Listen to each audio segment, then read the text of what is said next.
নরম নারকেল দিয়ে আমি চিংড়া মাছের মালাইকারি করলাম। তো প্রথমেই চিংড়া মাছগুলো ঝিল থেকে জাল ফেলে ধরা হলো। এরপরে আমি চিংড়া মাছকে ভালো করে কেটে নিয়েছি। এই চিংড়া মাছের মালাইকারি করতে খুবই অল্প পরিমাণ মশলা লাগে, কিন্তু খেতে খুব দারুণ লাগে এই নরম নারকেলের জন্য। চিংড়া মাছকে কেটে রেখেছি, এখানে ধনেপাতা কেটে রেখেছি, দুটো কাঁচা লঙ্কা কেটে রেখেছি, আদা বেটে রেখেছি, পেঁয়াজ কুচি করে রেখেছি, গরম মশলা থেতো করে রেখেছি, টমেটো কুচি করে রেখেছি, আর এই হচ্ছে নরম নারকেল কুচি করে রেখেছি, আর কাজু বাদাম। এর সঙ্গে নরম নারকেল আর কাজু বাদাম একসঙ্গে আমি মিক্সিতে বেটে নেব। এখানে ছোট ছোট চিংড়ি মাছও নিয়েছি। প্রথমে এই চিংড়া মাছ আর চিংড়ি মাছের খোসা ছাড়িয়ে নেব। খোসা ছাড়িয়ে নিয়ে পরিষ্কার করে নিয়েছি। এরপরে এতে দেব লবণ আর হলুদ। লবণ হলুদ দিয়ে মাখিয়ে আমি চিংড়া মাছগুলোকে প্রথমে ভেজে নেব কয়েক সেকেন্ডের জন্য।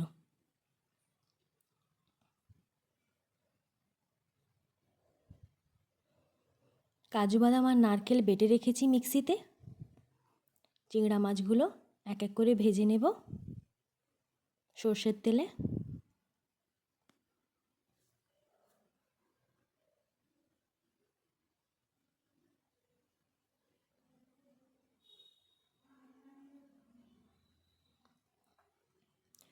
চিংড়া মাছ ভাজা তেলেই আমি দিয়ে দিলাম 1 চামচ চিনি।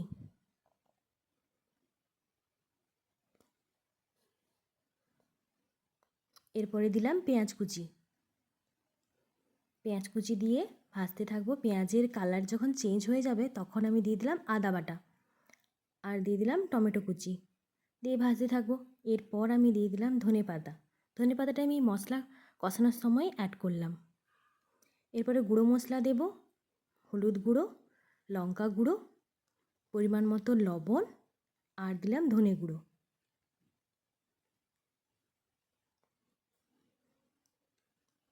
আর কাঁচা লঙ্কা দিয়ে মশলাটা কষাতে থাকবো। মশলা থেকে যখন তেল ছেড়ে দেবে অল্প পরিমাণ একটু জল দিয়েছি।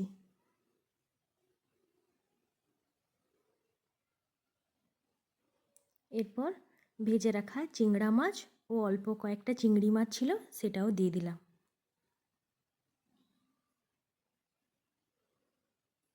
দিয়ে কষে আমি নারকেল দিয়ে দিলাম, পেস্ট করে রাখা নারকেল ও কাজু বাদাম বাটা।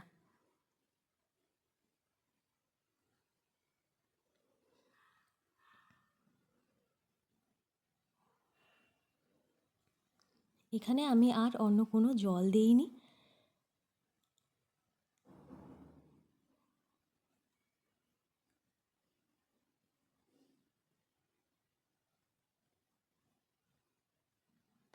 বেশ কিছু সময় ধরে লো ফ্লেমে করে নিয়েছি রান্নাটা। সবশেষে গরম মশলা গুঁড়ো দিয়ে নামিয়ে নিলাম।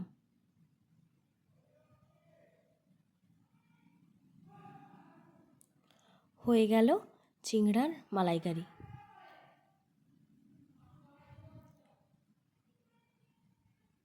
কেমন লাগলো আমার এই রান্নাটা কমেন্ট করে জানাবেন। অবশ্যই আপনারা একবার নরম নারকেল দিয়ে চিংড়া মাছের মালাইকারি করবেন।